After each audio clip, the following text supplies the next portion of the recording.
Light गेल्यानं घराबाहेर झोपले आणि भयंकर प्रकार, 7 जण ठार. शेतकऱ्यांना वेळ काढून ही घटना पहा. रात्र नेहमीसारखीच होती, पण त्या रात्री काहीतरी वेगळं घडणार होतं याची कुणालाही कल्पना नव्हती. उकाड्यानं हैराण झालेले लोक घरात थांबू शकत नव्हते. अंधार वाढत चालला होता, कारण परिसरातील वीज अचानक खंडित झाली होती. मग अनेकांनी एकच निर्णय घेतला, थोडा गारवा मिळावा म्हणून घराबाहेर झोपायचं. काही जण गप्पा मारत होते, काही जण आधीच झोपले होते. पण काही क्षणातच तिथे असा काही आवाज घुमला की सगळंच बदलून गेलं. अचानक मध्यरात्री एक वाहन भरधाव वेगानं तिकडे येत होतं. कोणाला काही समजायच्या आत आरडाओरडा सुरू झाली. लोक इकडे तिकडे पळू लागले.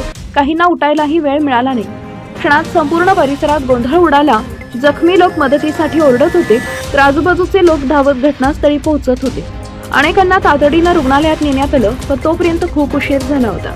ही धक्कादायक घटना घडली आहे बिहार राज्यातील सारन जिल्ह्यातील मशरक नगर पंचायत परिसरातील तख्त दलित टोला गावात. ट्रान्सफॉर्मर जळाल्यामुळे वीज गेली होती आणि उकाड्यामुळे लोक घराबाहेर झोपले होते.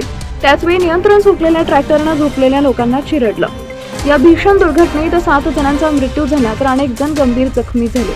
अपघातानंतर चालक फरार झाला असून पोलीस त्याचा शोध घेत आहेत. एका क्षणात संपूर्ण गावावर दुःखाचा डोंगर कोसळला.